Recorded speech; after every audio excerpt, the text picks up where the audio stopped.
Kasihi, selamat pagi, Shalom. Majelis Pekerja Klasis GPM Kota Ambon menyampaikan selamat datang bagi Bapak, Ibu, Saudara-saudari, anak-anak di kebaktian ini, khusus bagi yang baru pertama kali hadir di Gereja Maranatha.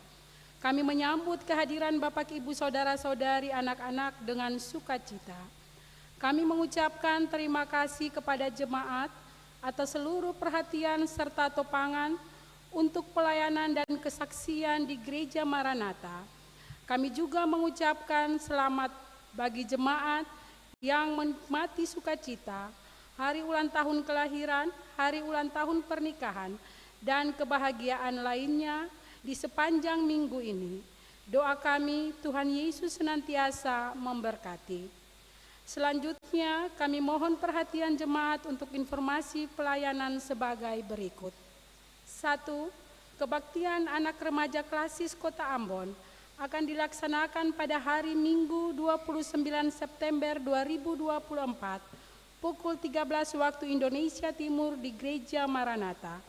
Mohon kehadiran anak SMTPI Jenjang Tanggung dan Remaja dalam kebaktian dimaksud. 2. Kebaktian Minggu 29 September 2024 pukul 9 waktu Indonesia Timur dan pukul 18 waktu Indonesia Timur merupakan kebaktian perharian dalam rangka perjamuan Kudus Oikumene Minggu 6 Oktober 2024 mendatang. 3. Penerimaan kolekta Minggu 15 September 2024 pukul 9 sebesar Rp16.060.000, syukur sebesar Rp2.588.000, persepuluhan sebesar Rp2.230.000 dan sarana fisik sebesar Rp597.000. 4. Penerimaan kolekta Minggu 15 September 2024 pukul 18 sebesar Rp9.635.000, syukur sebesar Rp1.054.000, persepuluhan sebesar Rp475.000 dan sarana fisik sebesar Rp779.000. 5. Kebaktian Minggu 22 September 2024 saat ini dilayani oleh Pendeta Haferman. 6. Majelis jemaat yang bertugas adalah Majelis Jemaat GPM Ebenezer. 7. Pembacaan Alkitab dari 1 Tawari 2 pasal 23 ayat 1 sampai 32. 8. Yang mengisi pujian dalam kebaktian ini Chelsea Hunila dan Echa Parera. 9. Lagu prosesi masuk para pelayan nyanyian 2 Sahabat Lama nomor 118 ayat 1 dan 2. 10. Lagu untuk jabat tangan nyanyian 2 Sahabat Lama nomor 129.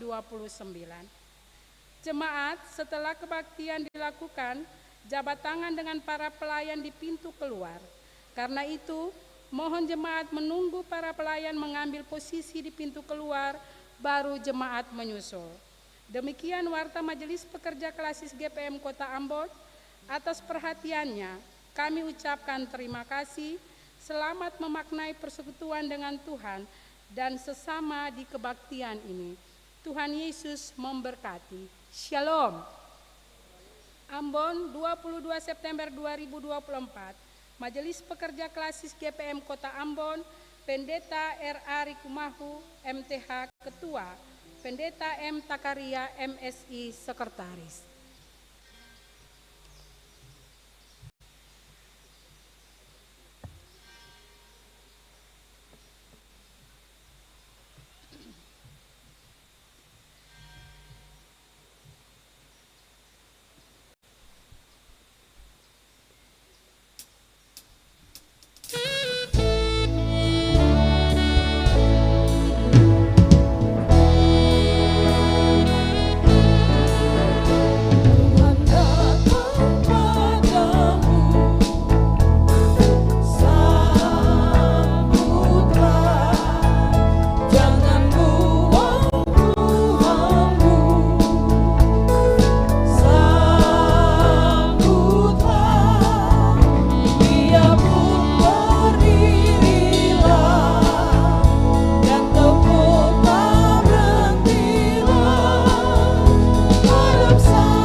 Tuhan, selamat hari Minggu, Shalom.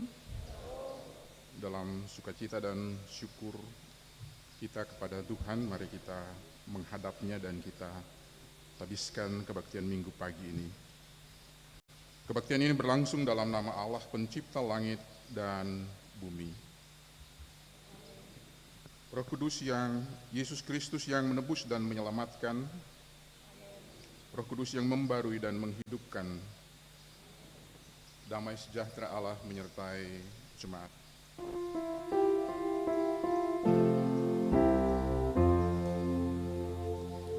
Kasih karunia Tuhan Yesus Kristus menyertai kamu, amin.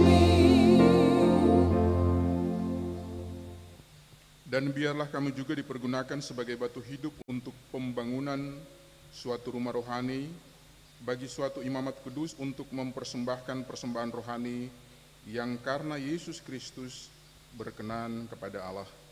Nats pembimbing kita dikutip dari 1 Petrus 2 ayatnya yang kelima.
Jemaat yang diberkati Tuhan, marilah kita merendahkan diri dan mengaku dosa-dosa kita.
Ya Tuhan Allah kami, di tengah kenyataan hidup ini kami mengaku bahwa kami sering tidak setia kepadamu.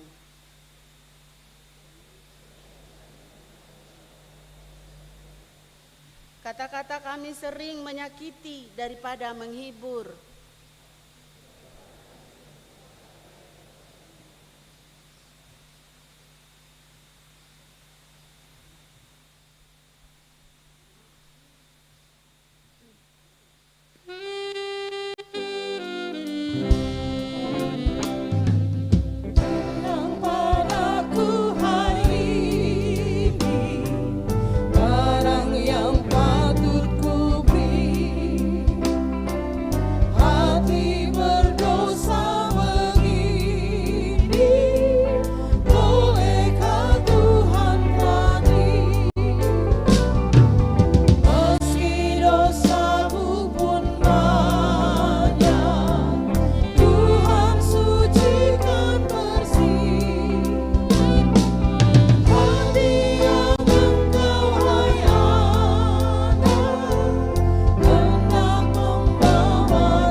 sering merusak daripada memelihara lingkungan hidup kami. Ampunilah kesalahan dan dosa kami. Baruilah roh dan batin kami, agar pikiran, perkataan, dan perbuatan kami semakin bermakna bagi seluruh ciptaan.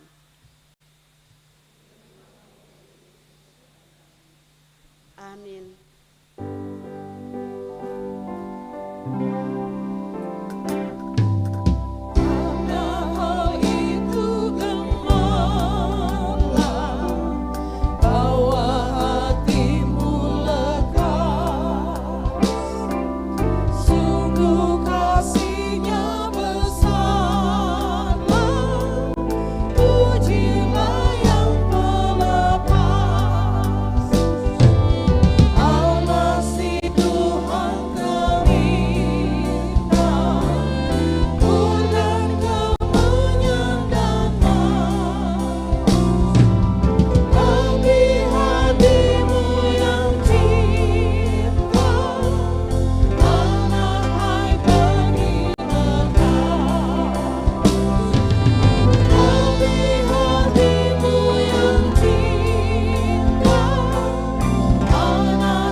Jemaat kekasih Tuhan, bagi setiap orang yang telah mengaku dosanya, dengarlah berita pengampunan dari Allah. Sekalipun dosamu merah seperti kermisi akan menjadi putih seperti salju, sekalipun berwarna merah seperti kain kesumba akan menjadi putih seperti buluh domba.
Karena itu jemaat Tuhan, marilah kita saling mengasihi sebab Allah telah lebih dulu mengasihi kita dan yang telah mengutus anaknya sebagai pendamaian atas dosa-dosa kita.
Jemaat kekasih Tuhan, kita akan ada dalam pelayanan firman. Dan di saat ini bahagian Alkitab yang akan kita baca terambil dari kitab kudus Perjanjian Lama. 1 Tawarik pasal 23 ayat 1 hingga 32. 1 Tawarik pasal 23 ayat 1 hingga 32. Sebentar nanti bahagian bacaan ini akan kita baca secara berbalasan. Jemaat, mendahulunya kita akan berdoa.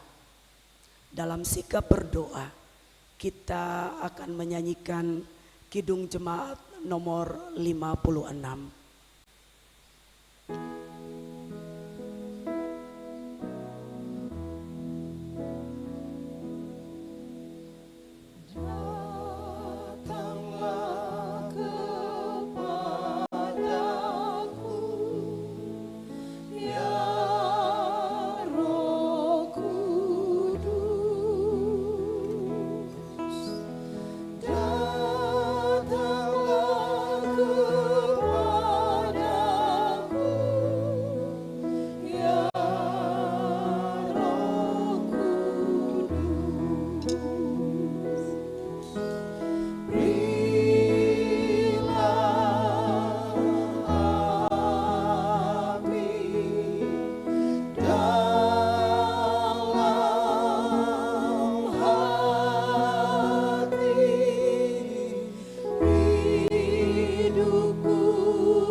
Jemaat, secara berbalas kita membaca Alkitab.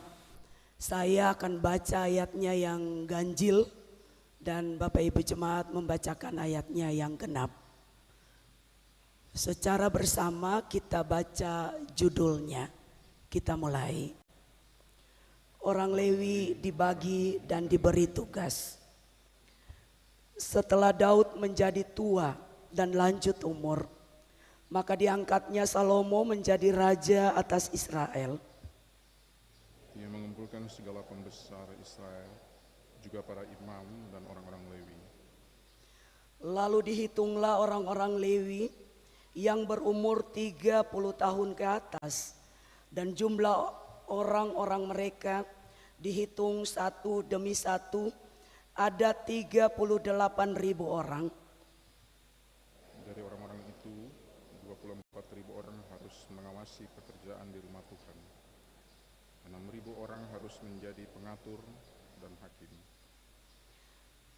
4.000 orang menjadi penunggu pintu gerbang, dan 4.000 orang menjadi pemuji Tuhan dengan alat-alat musik yang telah kubuat untuk melakukan puji-pujian, kata Daud.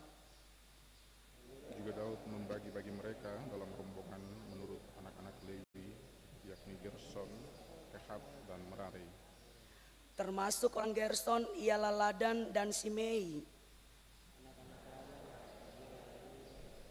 Seorang kepala serta Sam dan Job.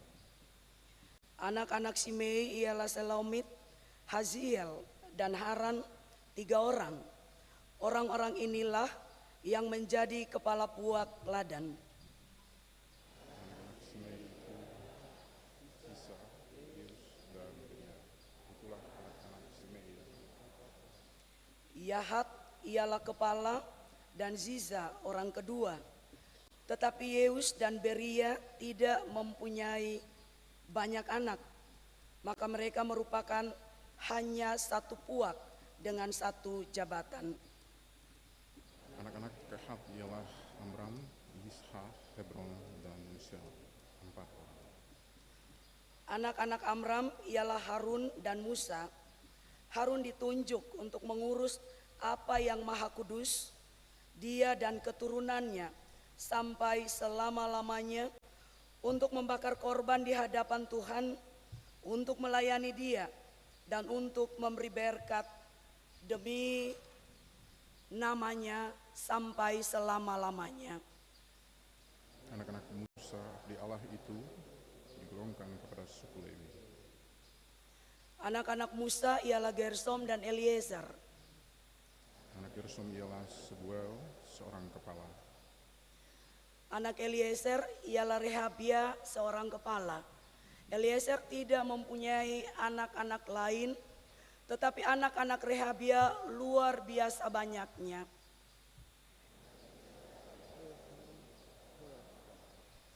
Anak-anak Hebron ialah Yeria, seorang kepala. Amaria anak yang kedua, Yahaziel anak yang ketiga, dan Yekameam anak yang keempat.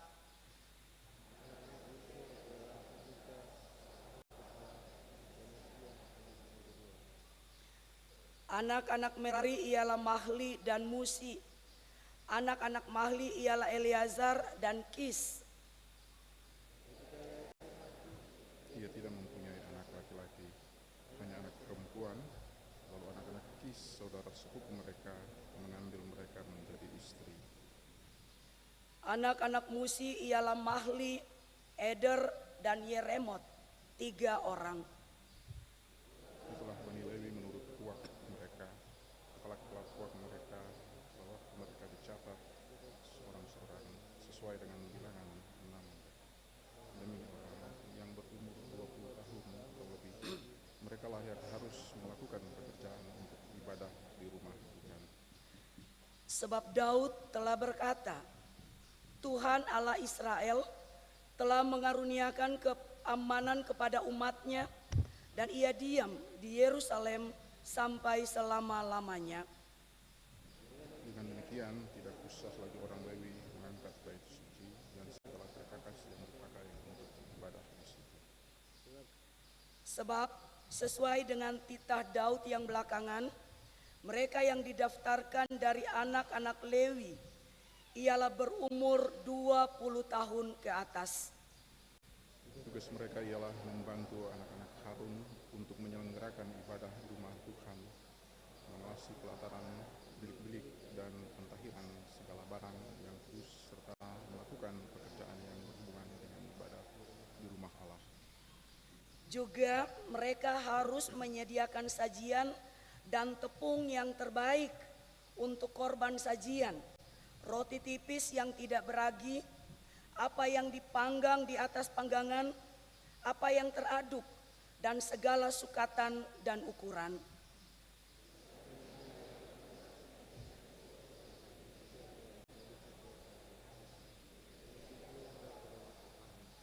Dan pada waktu mempersembahkan segala korban bakaran kepada Tuhan, pada hari-hari Sabat, bulan-bulan baru, dan hari-hari raya, menurut jumlah yang sesuai dengan peraturan yang berlaku bagi mereka sebagai tugas tetap di hadapan Tuhan.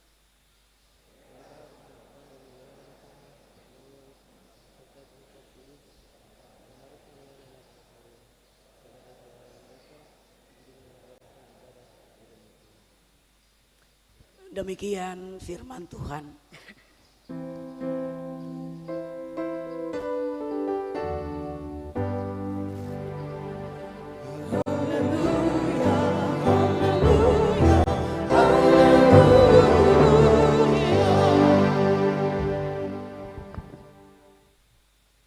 Bacaan yang cukup panjang, tapi terima kasih kita semua boleh berpartisipasi bersama membaca bagian Alkitab ini.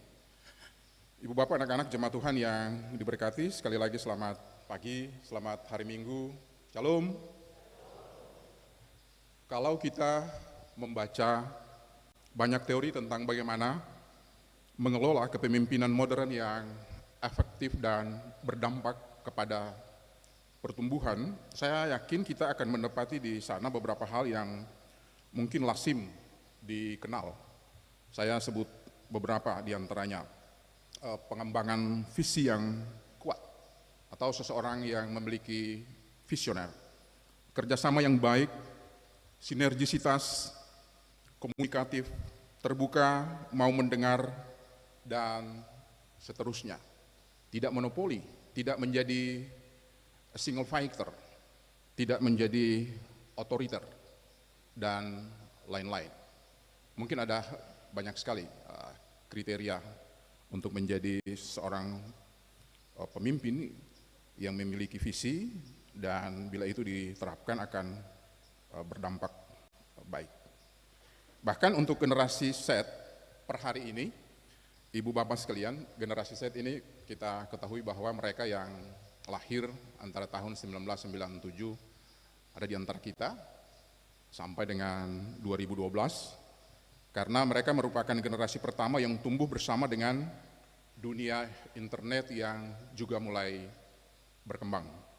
Nah, sebuah studi terbaru tentang kepemimpinan yang rata-rata disukai oleh generasi Z ini, saya tidak tahu apakah di sini juga sama, tapi dalam studi itu disebutkan bahwa salah satu ciri yang harus nampak kuat terlihat adalah pemberian ruangan yang luas bagi peran setiap orang. Kita harus memberikan ruang yang luas bagi peran setiap orang untuk berinovasi dan berkontribusi bagi kelompok atau bagi komunitas. Kalau mau sebuah komunitas atau kelompok yang ia pimpin itu bertumbuh dan berkembang.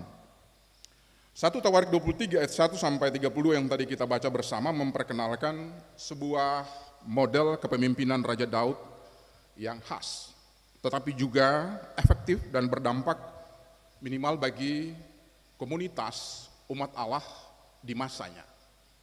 Kalau kita melihat konteksnya, hal pertama yang ada dalam kesadaran seorang Raja Daud ialah ia mengenal dan ia harus mengenal secara benar kelompoknya.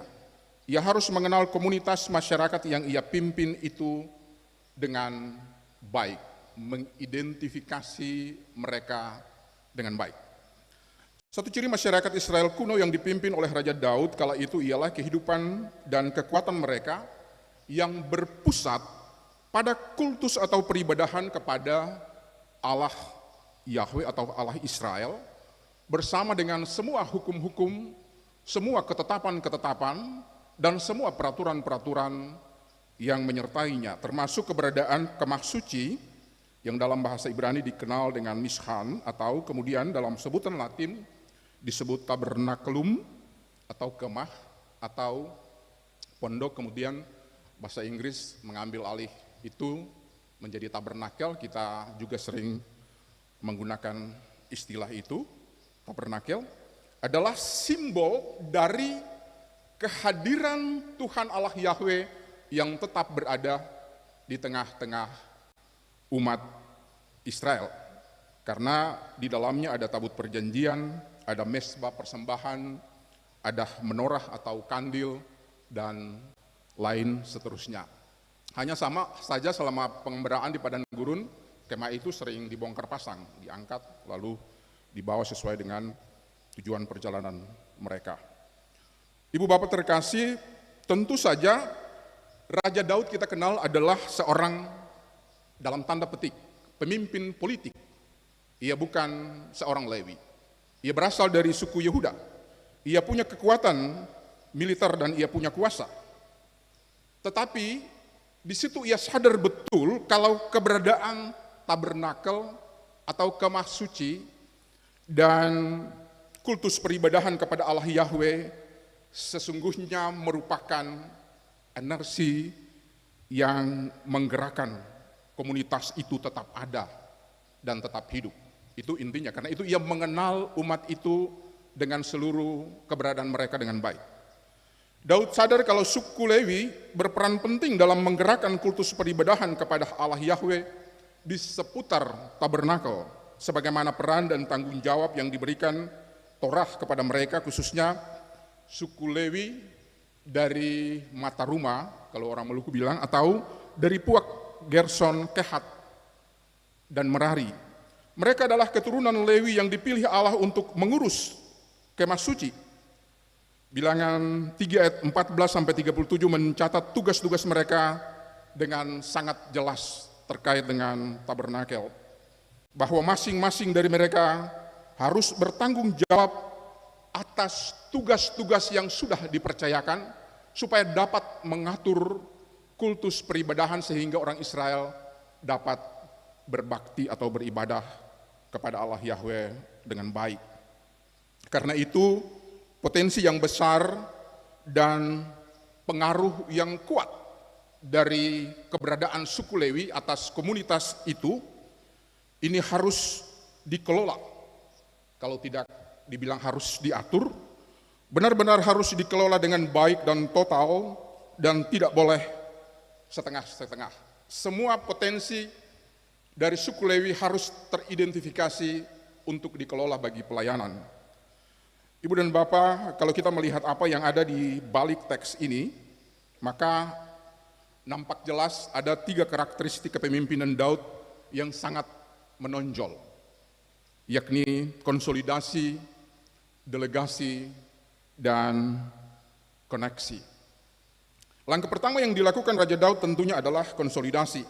Dan untuk langkah ini Daud menghimpun dan memperlengkapi semua potensi sumber daya umat demi pertumbuhan mereka. Kita bisa lihat di ayat 1 dan ayat 2 bacaan kita tadi. Selain itu, dalam masa suksesi atau masa peralihan kepemimpinannya, karena ia telah menjadi tua, ia menyiapkan Salomo dengan baik demi meneruskan estafet kepemimpinan. Suksesi ini bukan hanya menggambarkan peralihan kepemimpinan dari seorang ayah kepada seorang anak, bukan hanya dari seorang yang senior dan berpengalaman kepada seorang yang masih sangat belia, junior, tapi juga menggambarkan satu masa perubahan yang drastis, ya, dari masa perang ke masa yang damai. Mungkin sama seperti kita yang menjalani beberapa masa, minimal dari masa yang kita belum mengenal digitalisasi teknologi ke masa itu. Ya, Bapak Ibu, Daud memperlengkapi Salomo agar ia mampu mengabdi dan memimpin umat Allah yang besar itu secara optimal, tapi juga maksimal. Daud menunjukkan bahwa standar keberhasilan seorang pemimpin bukan dengan membangun power syndrome, lama berkuasa dan memproteksi kekuasaan. Bukan itu. Sebaliknya terletak pada skill atau kemampuan membangun sharing power, harus berbagi, meregenerasi kuasa. Daud mengkaderkan Salomo anaknya sekaligus melakukan konsolidasi sistem birokrasi, yakni konsolidasi yang simpatik melalui pertemuan dengan para pemimpin umat, kaum Lewi, dan para imam dari keturunan Iman Harun, dan lain-lain. Nampak jelas bahwa Raja Daud mengkonsolidasi dan memberdayakan semua potensi sumber daya umat ini dengan sangat profesional. Langkah kedua ialah delegasi. Itu kita bisa lihat di ayat 3-20. Daud membangun pendelegasian tugas dengan membagi peran dan tugas utama, tetapi juga pembagian tugas tambahan yang harus efektif. Sekali lagi, tugas utama tetapi ada tugas tambahan yang bukan hanya sekedar pelengkap, tetapi tugas tambahan itu untuk semua mereka harus dilakukan secara efektif. Pendelegasian tugas ini berpusat pada bidang sekuler dan pada kultus peribadahan, dan pada bidang sekuler mencakup divisi militer, kelompok suku, tetapi juga administrasi pusat. Sementara fokus peribadahan mengacu pada pembedaan peran para imam keturunan Imam Harun sebagai para imam kepala, tetapi juga peran orang-orang Lewi lainnya. Dan yang menarik adalah fokus sumber daya pada suku Lewi dilihat dengan begitu rinci. Kita tadi membaca nama-nama mereka. Daud menghitung laki-laki usia 30 tahun ke atas dengan rincian yang totalnya ada 38.000 orang, dan potensi yang besar ini semuanya diberdayakan di dalam kelompok dan perannya masing-masing. Bahkan ketika kita membaca tadi kita melihat ada kelompok 20 tahun ke atas dengan tugas-tugas mereka di Bait Allah, 24.000 orang diangkat sebagai pengawas di pekerjaan rumah Tuhan, kemudian 4.000 orang sebagai pemain musik dan puji-pujian, banyak sekali ya, 4.000 orang pemain musik dan puji-pujian, lalu ada 4.000 lagi sebagai penjaga gerbang, dan 6.000 orang lainnya mengatur dan menjadi hakim di Bait Allah, dan seterusnya. Daud melakukan pendelegasian tugas ini kepada suku Lewi dengan begitu detail, yakni dengan mencatat nama-nama dan kepala-kepala suku, bahkan kepala puak, dengan garis keturunan yang jelas. Tujuannya satu, supaya masing-masing puak, masing-masing mata rumah, masing-masing orang mengetahui tugasnya masing-masing. Pendelegasian tugas ini juga merupakan langkah antisipasi Daud untuk di kemudian hari dapat mengatur personil yang melayani Bait Allah ketika tabernakel yang merupakan simbol dari kehadiran Allah di tengah-tengah mereka sudah tidak lagi adalah, dan yang ada hanyalah bait suci yang permanen. Ini sesuai dengan visinya tentang bagaimana kultur peribadahan umat Israel harus diatur di masa depan. Jadi walaupun kita mengenal bahwa Salomo yang membangun dan mendirikan Bait Allah dan Daud tidak langsung membangun Bait Allah, tetapi sesungguhnya Raja Daud berada di balik visi masa depan tentang Bait Allah yang akan didirikan, dan bagaimana sumber daya umat seluruhnya berperan, khususnya dari suku Lewi, untuk mengatur pelayanan. Yang ketiga, atau yang terakhir, Ibu dan Bapak, koneksi ayat 21-32 bacaan kita tadi. Daud mengkoneksikan peran sentral antara peran keimamatan Harun dengan orang-orang Lewi lainnya. Daud menghubungkan jaringan kerjasama yang kuat antar Imam Harun sebagai yang menjadi sentral atau yang menjadi utama, dan suku Lewi lainnya sebagai sumber daya pendukung yang potensial, bukan yang asalan, tetapi benar-benar yang potensial dan berkontribusi. Bahwa tugas keimamatan Harun hanya akan berfungsi dengan sangat optimal dan maksimal bila jejaring dan dukungan dari suku Lewi lainnya itu juga bergerak dengan aktif. Bahwa di balik glorifikasi atau pengagungan yang kuat dan mencolok bagi peran kultus keimamatan Harun dan Musa sebagai yang sentral, namun sesungguhnya ruang partisipasi yang sangat besar itu justru terletak pada peran orang-orang dari suku Lewi lainnya. Kalau kita mau mengibaratkan, beta sendiri yang akan berfungsi apa-apa tanpa dukungan seluruh pendukung liturgis dari sebuah pelayanan liturgis, atau untuk yang lebih luas, untuk pembangunan jemaat. Jemaat menjadi tiang utama penyangga dari seluruh pembangunan itu. Tanpa itu, semuanya tidak akan berjalan dengan baik. Demikian pula dengan pemimpin di masyarakat. Suku Lewi harus berfungsi sebagai support system, sebagai kelompok pendukung utama tugas keimamatan Harun di dalam tugas-tugas pelayanan kultus Israel, dan itu sebetulnya adalah inti dari kekuatan keimamatan Imam Harun yang dilakukan. Sebab mereka tidak bisa melakukan itu sendiri, menyiapkan korban atau apa dan seterusnya. Banyak hal yang harus dilakukan terkait dengan kultus peribadahan. Peran keimamatan Harun tidak akan fungsional dan tidak akan berguna sama sekali tanpa dukungan penuh suku Lewi. Karena itu peran Imam Harun harus terkoneksi, harus connect dengan mata rumah yang lain teristimewa dari mata rumah Gerson, Kehat, dan Merari. Sebab jaringan kerja untuk menunjang peribadahan kultus di Bait Allah itu sangat luas, mencakup penyelenggaraan pelayanan, pemeliharaan kultus ibadah, pelayanan korban persembahan, serta satu, pelayanan kepada anak cucu mereka. Karena fokus mereka hanya untuk pelayanan, dan karena itu ada satu tugas tambahan dari supporting system dari suku Lewi. Dan Daud dengan cerdas mengatur kekuatan suku Lewi secara fungsional tetapi juga transformatif bagi seluruh tugas itu, yang diharapkan berdampak baik pada pertumbuhan dan kehidupan bersama sebagai umat Allah yang saling menopang, saling mendukung, saling melengkapi satu dengan yang lain. Bapak Ibu jemaat yang diberkati Tuhan, kalau kita harus jujur,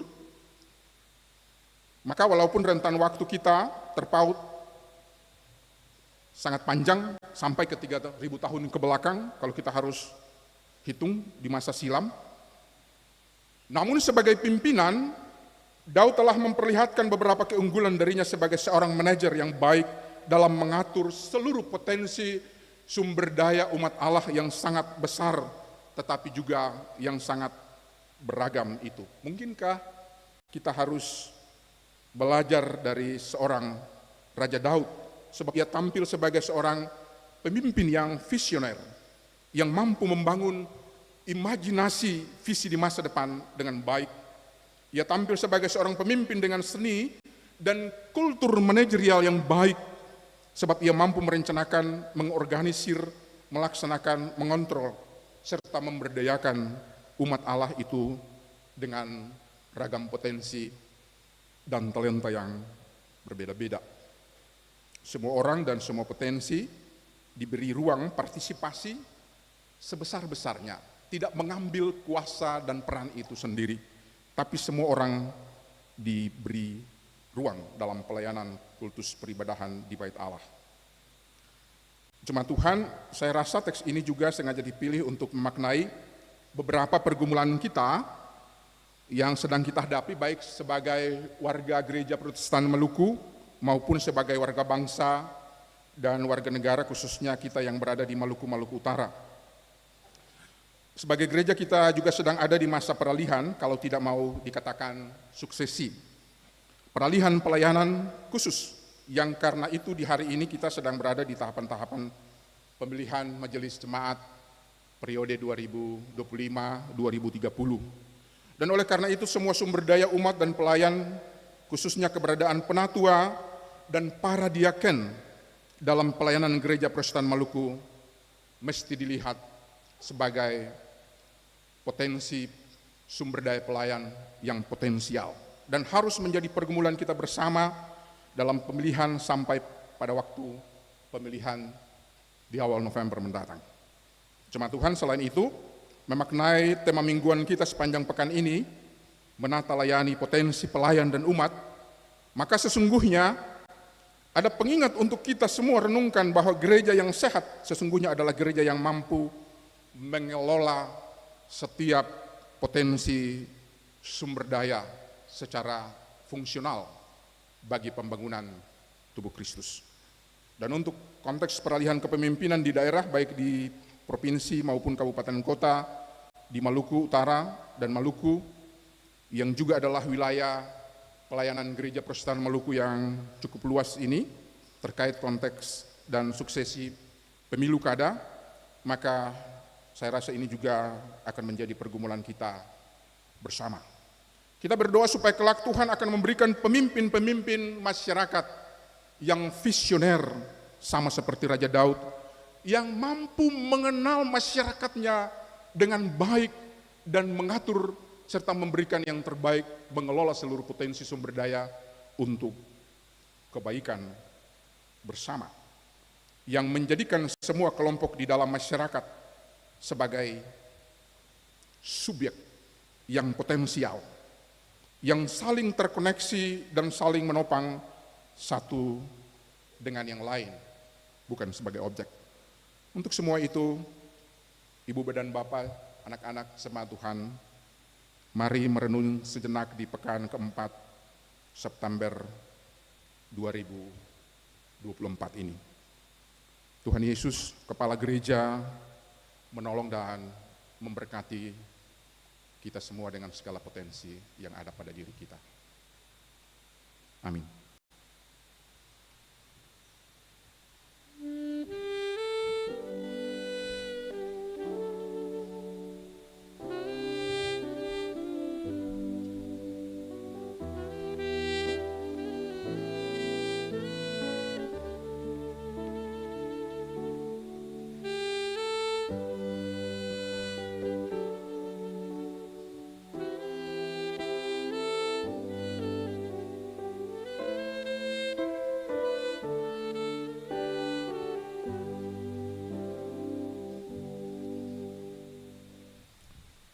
Tuhan diundang berdiri. Sebagai respon atas pemberitaan firman Allah di pagi ini, mari kita menyatakan pengakuan iman kita seturut rumusan pengakuan iman rasuli bersama dengan semua orang percaya di segala abad dan tempat. Mari kita berkata demikian. Aku percaya kepada Allah, Bapa yang Maha Kuasa, Khalid langit dan bumi, dan kepada Yesus Kristus, anaknya yang tunggal Tuhan kita, yang dikandung daripada Roh Kudus, lahir dari darah Maria, yang menderita di bawah pemerintahan Pontius Pilatus, disalibkan, mati dan dikuburkan, turun ke dalam kerajaan maut. Pada hari yang ketiga, bangkit pula dari antara orang mati, naik ke surga, duduk sebelah kanan Allah, Bapa yang Maha Kuasa, dan akan datang dari sana untuk menghakimi orang yang hidup dan yang mati. Aku percaya kepada Roh Kudus, gereja yang kudus dan am, persekutuan orang kudus, pengampunan dosa, kebangkitan daging, dan hidup yang kekal. Amin.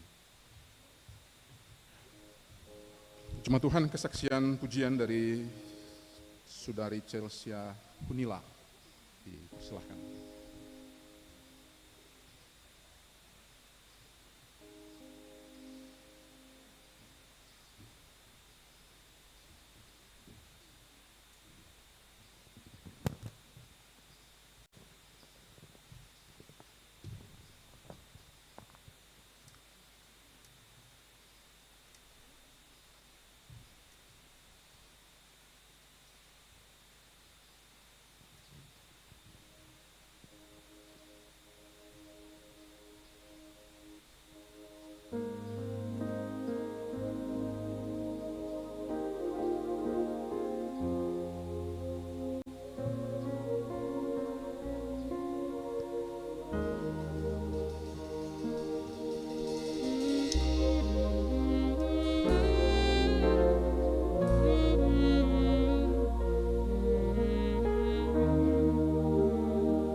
Setiap hari telah terlewati, tanganmu menggenggam menuntunku, lewati masa sukaku, kau hapus air mataku. Walaupun badai silih berganti, kau tetap setia memelukku. Tak pernah ku temukan cinta seputih cintamu, setulus kasihmu. Meskipun dunia kan menolakku,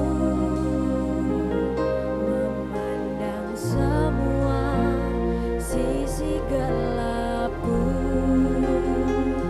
namun tak seperti dirimu yang menerimaku apa adanya. Meskipun manusia tak hiraukanku, di saat ku jatuh dan biarkan ku tak berdaya, namun satu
kasih adik kekasih untuk setiap talenta dan potensi yang ada padanya untuk kemuliaan nama Tuhan. Bapak Ibu Jemaat, kita akan memberikan persembahan syukur.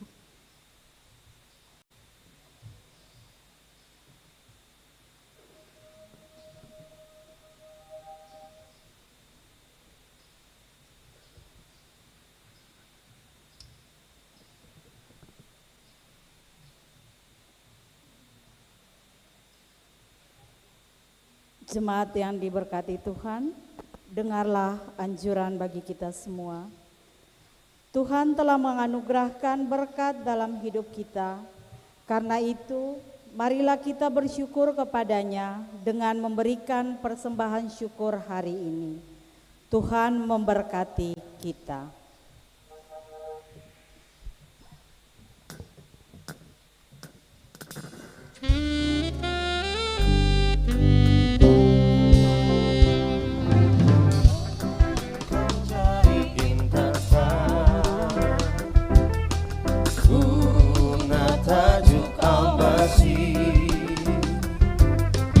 Hingga dalam limpahan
Jemaat, mari kita berdoa bersama-sama. Semua yang kami terima asalnya daripada-Mu ya Allah. Semua yang kami harapkan berasal dari kasih-Mu ya Kristus. Mampukanlah kami hidup untuk mengalirkan kasih dan berkat bagi seluruh ciptaan-Mu. Amin. Jemaat disilahkan duduk kembali.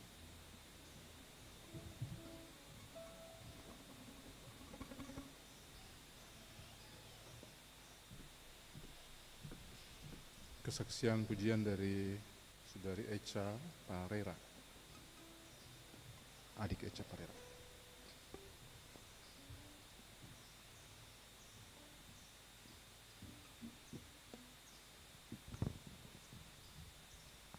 Selamat pagi jemaat semua, Shalom. Pujian yang akan Echa bawakan di pagi hari ini mau mengajarkan kita bahwa Tuhan tidak pernah gagal untuk setiap rancangan dan setiap janji yang sudah Dia sediakan bagi kita.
Buktikan kasih setia.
Oke, terima kasih banyak. Tuhan Yesus memberkati. Ibu Bapak, anak-anak jemaat Tuhan yang tetap diberkati, kita akan berdoa dan doa ini akan diakhiri dengan mengucapkan bersama doa Bapa kami. Mari kita tenang dan kita berdoa. Bapa kami, Allah dalam Yesus Kristus Tuhan yang oleh kuasa Roh Kudus terus menyertai kami, anak-anak-Mu, menyertai gereja-Mu di sepanjang sejarah dunia ini berada. Kami bersyukur untuk kebaikan kasih-Mu yang menyelamatkan kami, ya Tuhan Allah kami yang hidup. Kasih-Mu yang memungkinkan kami bisa datang bersekutu dan berbakti bagi-Mu di hari Minggu pagi, hari Tuhan yang kudus ini. Kasih-Mu yang terus melayakan kami ada di hadirat-Mu yang kudus untuk membawa segala pujian syukur dan hormat kami kepada-Mu ya Kristus penyelamat kami. Dan untuk segala berkat yang kami terima di sepanjang hari-hari hidup kami, pemberian usia hidup, kesehatan, keutuhan keluarga rumah tangga, pekerjaan, karir, pertumbuhan anak-anak kami, pendidikan mereka, dan rupa-rupa berkat lain yang kami terima daripada-Mu ya Tuhan. Kasih-Mu yang terus membuat kami teguh berdiri di atas iman dan percaya kami kepada-Mu ya Kristus, sekalipun badai dan penderitaan juga kerap kali mendera kehidupan kami. Kami tetap teguh percaya bahwa Engkaulah Tuhan Allah yang mengetahui mana yang terbaik untuk jalan-jalan hidup yang sedang kami susuri. Bapa di sorga, terima kasih untuk firman Tuhan di hari ini yang mengingatkan kami sekaligus membuat kami belajar banyak hal tentang arti kepemimpinan yang berdampak kepada pertumbuhan teristimewa jemaat-jemaat, tentang bagaimana mengelola setiap sumber daya gereja dengan optimal dan fungsional bagi pembangunan tubuh Kristus. Bahwa setiap Tuhan dalam jemaat-jemaat kami di Gereja Kristen Maluku ini adalah sumber daya dan subjek yang potensial yang sesungguhnya Tuhan anugerahkan, Tuhan berikan bagi kami untuk melayani gereja-Mu sehingga membawa berkat bagi dunia, bagi lingkungan pelayanan di mana kami tinggal dan kami berada ya Tuhan. Kami belajar bahwa kalau kami adalah pemimpin, maka biarlah kami menjadi pemimpin yang visioner untuk menelayani pekerjaan-Mu, melayani gereja-Mu, tetapi juga melayani masyarakat di tengah-tengah berbagai tantangan dunia hari ini yang tidak mudah. Kami mungkin harus belajar dari kepemimpinan seorang Raja Daud ya Tuhan. Kami juga menyediakan ruang-ruang partisipasi yang luas bagi setiap sumber daya gereja dan jemaat yang adalah anggota tubuh Kristus untuk berinovasi dan berkontribusi penuh bagi pembangunan jemaatnya. Sebab masing-masing kami telah diberikan Tuhan talenta dan karunia, berkat dan segala potensi yang baik, bukan hanya untuk saling terhubung, tetapi juga saling menopang dan bergantung satu dengan yang lain demi kebaikan bersama. Sebagai warga Gereja Protestan Maluku di masa-masa ini, kami sedang berada di masa-masa peralihan pelayanan kami ya Tuhan, yang karena itu kami ada di tahapan-tahapan pemilihan penatua dan diaken yang adalah pelayan khusus yang dipilih secara periodik di Gereja Protestan Maluku. Ini menjadi pergumulan kami yang terus kami gumuli sampai tiba pada pemilihan majelis jemaat secara serempak di bulan November nanti. Ya Allah, ya Tuhan kami, kiranya Engkau berkenan memberkati setiap pribadi dan keluarga yang telah menyerahkan kehidupan dan komitmen bagi pekerjaan pelayanan-Mu di gereja ini untuk masa 5 tahun ke depan ketika mereka terpilih kelak sebagai pelayan khusus di gereja-Mu ini ya Tuhan.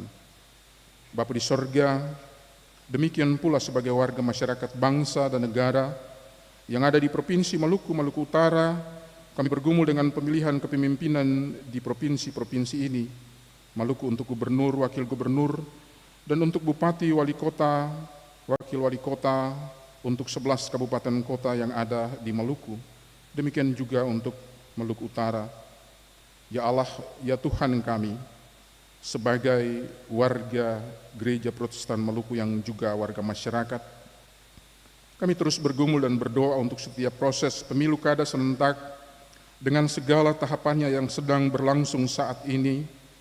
Tuhan menghadirkan keamanan dan kedamaian di Maluku, Maluku Utara, bahkan di Indonesia, tempat pergumulan dan ruang-ruang hidup kami ya Tuhan. Memberkati setiap anak-anak bangsa yang berkompetisi pada pemilu kada serentak ini. Tuhan memberkati bangsa dan negara kami, para pemimpin bangsa kami dari pusat sampai ke daerah-daerah dan pelosok-pelosok negeri di masa-masa peralihan kepemimpinan ini ya Tuhan, teristimewa di daerah-daerah, untuk Bapak Presiden dan Wakil beserta para menteri, mereka yang adalah wakil rakyat yang ada di Dewan, dan para penegak hukum dan keadilan di negeri ini. Tuhan memberkati mereka semua dengan segala hikmat dan kebaikan-Mu, Tuhan. Demikian pula para pemimpin kami di daerah, para penjabat gubernur, penjabat bupati, wali kota, termasuk kota Ambon yang sama-sama kami cintai. Tuhan memberkati Bapak penjabat wali kota Ambon dan semua jajaran pemerintahan, sehingga setiap keputusan dan kebijakan terkait pembangunan kota ini akan berdampak luas bagi kesejahteraan dan kemakmuran bersama. Kami mendoakan warga kota Ambon untuk tetap hidup bersama di dalam keragaman dan kepelbagaian yang saling menghargai, dalam keharmonisan hidup sebagai orang-orang basudara yang hidup di satu kota ini untuk saling tetap menopang, supaya kami punya tanggung jawab yang sama untuk ikut menjaga keamanan, terlebih kebersihan kota ini. Kami berdoa kiranya Tuhan menguatkan dan memampukan kami di dalam menghadapi berbagai ancaman dan kemelut hidup yang tidak ringan, termasuk ancaman-ancaman berbagai penyakit mematikan, baik yang menular maupun yang tidak menular, HIV, AIDS, kanker, TB, dan berbagai ancaman penyakit lainnya. Juga berbagai ancaman yang menjadi tantangan-tantangan anak-anak serta orang-orang muda hari ini, narkoba, pergaulan bebas, pornografi, judi, miras, dan kehadiran dan kemajuan teknologi, informasi dan digitalisasi teknologi dengan segala dampaknya. Bapa yang di surga, untuk berbagai krisis yang kami hadapi termasuk ekonomi global dan lokal yang berdampak pada ketahanan ekonomi keluarga-keluarga yang rentan teristimewa kami di jemaat-jemaat kota dan di semua pelosok. Tuhan, selamatkanlah kami. Biarlah di setiap saat dan waktu setiap keluarga dapat memenuhi kebutuhan-kebutuhan dasar teristimewa untuk makan dan kesehatan. Pergumulan anak-anak kami yang mencari pekerjaan yang bergumul dengan seluruh tahapan seleksi penerimaan untuk mengikuti tes CPNS sampai di tahapan ini, atau berbagai peluang kerja lainnya, Tuhan sertai dan berkati kami, termasuk anak-anak yatim piatu, mereka yang berkebutuhan khusus, warga gereja senior di masa-masa purna tugas mereka, yang menikmati kehidupan bersama dengan keluarga, orang-orang sakit, mereka yang ada di rutan, di lapas, dan di mana-mana Tuhan menyertai. Dan sebagai warga dunia, kami terus berdoa dan mendoakan berbagai pergolakan yang terjadi di berbagai belahan dunia yang mengancam keamanan dan keselamatan dan membuat ruang-ruang hidup umat manusia makin terancam karena peperangan, karena bencana alam, dan berbagai krisis kemanusiaan lainnya. Tuhan, kasihanilah kami, umat-Mu. Bapa di sorga, di dalam segala keberadaan dan tentangan, kami percaya bahwa Engkau memberkati gereja-Mu, Gereja Protestan Maluku, pada setiap lingkup pelayanan gereja yang dilakukan di tingkat sinode, di 34 klasis dan 772 jemaat yang tersebar di Maluku dan Maluku Utara. Untuk setiap tugas dan panggilan pelayanan, Tuhan berkati dan memampukan pelayanan dan umat-Mu ya Tuhan. Memberkati klasis kota Ambon dan jemaat-jemaat yang ada di dalamnya untuk setiap agenda pelayanan gereja yang dilakukan, bahkan di pekan yang baru nanti. Untuk pemimpin klasis kota, Bapak Ketua Klasis, Bapak Sekretaris, seluruh perangkat pelayan dan pegawai, Tuhan berkenan memampukan tugas-tugas yang dipercayakan. Majelis Jemaat, GPM, Jemaat Ebenezer, skip dalam tanggung jawab pelayanan ibadah di minggu pagi ini di Gereja Maranatha, bersama dengan semua tim liturgis, para pengisi pujian, termasuk kedua adik kekasih, Chelsea dan Echa, para tua agama dan semua kami, Tuhan berkenan memberkati kami, ya Tuhan, untuk tugas-tugas yang kami lakukan. Kami bawa doa ini ya Tuhan Allah dalam seruan kami, dalam penyerahan diri kami kepadamu, ya Kristus. Ampunilah kami ya Tuhan atas segala dosa dan salah kami, sambil kami mengelaskan seluruh langkah hidup kami di pekan yang baru ini, memasuki usbu baru, anak-anak kami, mulai yang ada dalam rahim ibu, sampai kepada orang tua yang beruban putih, kami yang menghadiri kebaktian di minggu pagi di Gereja Maranatha, umat Tuhan dan warga kota, di dalam kuasa Allah Bapa, Putra Kristus, dan Roh Kudus. Terpuji-pujilah namamu ya Yesus yang telah mendengar doa kami, sebab dalam iman kami percaya Engkau telah menjawab kami, karena kami bawa doa ini bukan di dalam nama lain, tetapi hanya di dalam nama Tuhan Yesus Kristus, Juru Syafaat kami yang agung, yang mengajar kami berdoa bersama. Bapa kami yang di sorga, dikuduskanlah namamu, datanglah kerajaanmu, jadilah kehendak-mu di bumi seperti di sorga. Berilah kami pada hari ini makanan kami yang secukupnya, dan ampunilah kami akan kesalahan kami, seperti kami juga mengampuni orang bersalah pada kami. Dan janganlah membawa kami ke dalam pencobaan, tapi lepaskanlah kami daripada yang jahat. Karena Engkaulah yang mempunyai kerajaan dan kuasa dan kemuliaan sampai selama-lamanya. Amin.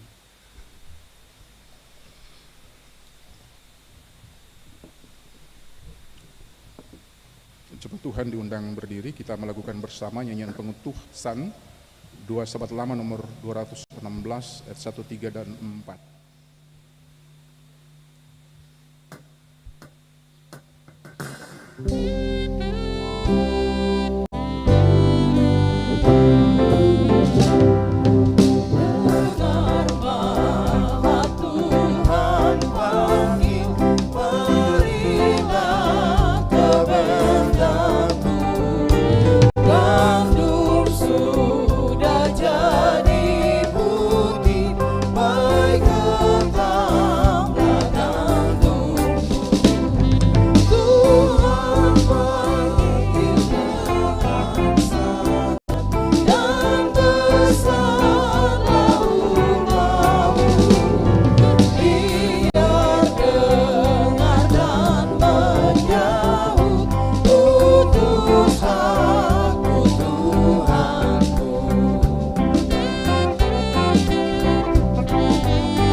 Kebaktian kita di pagi ini akan segera berakhir, tapi ibadah kita yang sesungguhnya akan berlangsung di luar sana ketika kita pulang dan berjumpa dengan segala pergumulan hidup dan orang-orang yang ada di lingkungan. Karena itu pergilah dengan sukacita dan berkaryalah demi kemuliaan nama Tuhan. Untuk semua yang kita lakukan, terimalah janji penyertaan dengan segala berkat yang tercurah dari surga untuk kita semua. Kasih karunia dan damai sejahtera dari Tuhan Yesus Kristus menyertai sekalian jemaat. Amin. Amin, amin, amin.